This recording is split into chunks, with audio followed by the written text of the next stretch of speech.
আসসালামু আলাইকুম বন্ধুরা, শুভ বিকালবেলা। এই যে রাস্তাটা দেখেন না, এই রাস্তাটা দিয়া যাতায়াত করি আমরা গ্রামের মানুষ। এই যেগুলি হলো কৃষি জমির মধ্যে ওরা ওষুধ দিতেছে, আর এই রাস্তা দিয়া যাতায়াত আমাদের গ্রামের বাংলার মানুষ। তো আমি আবার হাইটা যাচ্ছি, আপনাদের সাথে শেয়ার করলাম। হ্যাঁ, দুই সাইডে দেওয়া গাছ, মাঝখানে দিয়ে রাস্তা। এগুলি হলো মেট্রো রাস্তা দিয়ে যেতেছে চলাফেরা করে মানুষের। হ্যাঁ, দুই সাইডে দেওয়া গাছ আছে, মাঝখানে হলো মেট্রো রাস্তা। তো খুব সুন্দর না গ্রামের ভিতরে রাস্তাগুলি যাতায়াতের জন্য।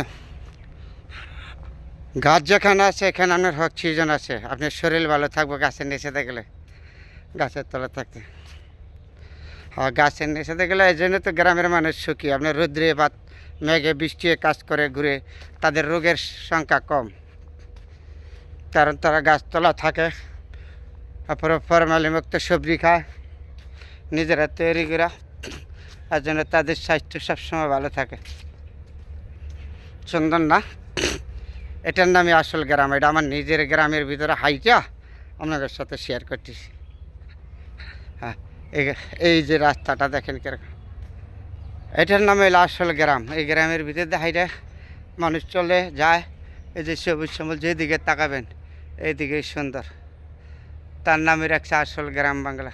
হয়তো আমরা শহরে বন্দরে পেশা নিয়ে থাকি, তো গ্রামে আসি কম। তারপরে যখনই আসি তখন গ্রামের প্রতি আমাদের আন্তরিক ভালোবাসা আছে, থাকবে। এই যে ছোটো ছোটো ঘর বাড়ি আছে, তাহলে আমরা গ্রামের মানুষ গ্রামকে সবসময় পছন্দ করি। হতে থাকে, তাহলে যখন আমি আসি তখন আপনাদের সাথে শেয়ার করি এই সুন্দর জিনিসগুলি নিয়ে গ্রামের ভিতরে। তাহলে বন্ধুরা, সবাই তো আর সব রকম না, কেউ ভালো জানবেন কেউ খারাপ জানবেন। একটা লোকে সবার প্রতি ভালো থাকতে পারে না। তারপরে আপনাদের সাথে শেয়ার করলাম বন্ধুরা, সবাই ভালো থাকবেন এই সুন্দর জিনিসগুলি।